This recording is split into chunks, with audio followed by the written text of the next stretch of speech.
Merci, cher collègue. La parole est à Cyril Pellevat. Merci Monsieur le Président, Monsieur le Ministre, mes chers collègues. Je tiens tout d'abord à remercier mes collègues du groupe Les Indépendants pour ce débat et à saluer le travail de notre cher collègue Laurent Duplomb sur l'agriculture qui permet de soulever des débats comme ce dernier sur le foncier agricole et la pertinence des outils de régulation. Il faut d'emblée souligner l'importance de notre politique foncière française qui représente un atout pour la compétitivité et la durabilité de l'agriculture. Et à ce titre, cette politique publique mérite d'être préservée et consolidée. Si globalement les outils de régulation existants, dont notamment le travail depuis plus de 50 ans des institutions mixtes, les SAFER, ont permis d'accompagner la modernisation de l'agriculture tout en préservant au maximum les structures familiales, mais surtout d'avoir une politique foncière agricole efficace, et j'en veux pour preuve plusieurs exemples comme le contrôle des loyers en fonction de l'inflation et de l'évolution des revenus agricoles, mais aussi le contrôle de l'acquisition des terres par des pays étrangers. On constate aujourd'hui que ces outils ont atteint certaines limites.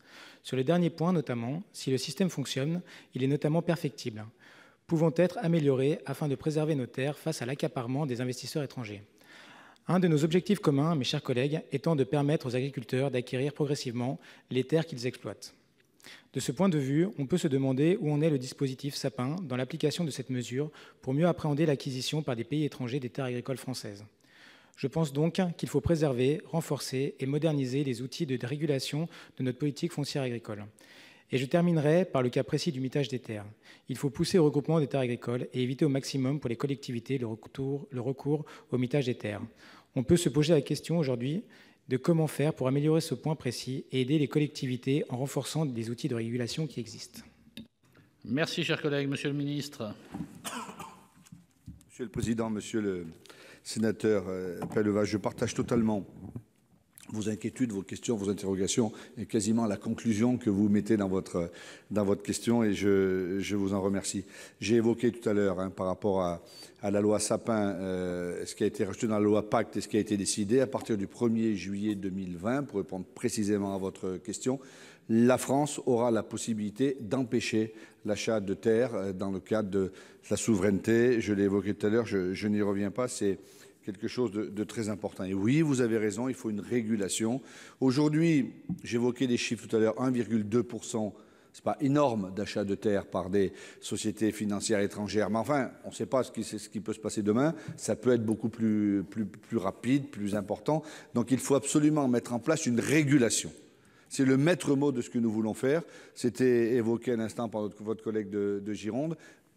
Je pense d'ailleurs que les élus de terrain pensent globalement tous la même chose, parce que vous êtes confrontés, vous dans votre région touristique, comme vous dans la vôtre à la fois touristique viticole, et vous dans l'activité économique qui est la vôtre. On est tous confrontés au même problème, donc évidemment, il faut les outils de régulation, et on va voir si on peut, dans le cadre des consultations sur le foncier, essayer de travailler avec vous sur la régulation.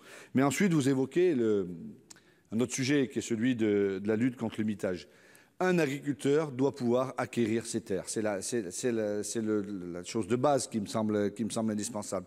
Et deuxièmement, il faut vraiment éviter le mitage agricole parce que c'est un vrai problème. Dans le cadre du plan biodiversité 2018, ça a été déjà évoqué. Madame Vargon et Monsieur de Normandie, mes collègues, sont en train de mettre un groupe de travail en place pour regarder comment les choses peuvent se passer. Et nous verrons comment les choses avanceront. Les conclusions sont attendues pour le printemps prochain. Une feuille de route interministérielle sera alors définie et je pense que nous arriverons à trouver le modèle qui fasse que justement on fasse baisser la pression. Merci. Monsieur Pellevat, une réplique.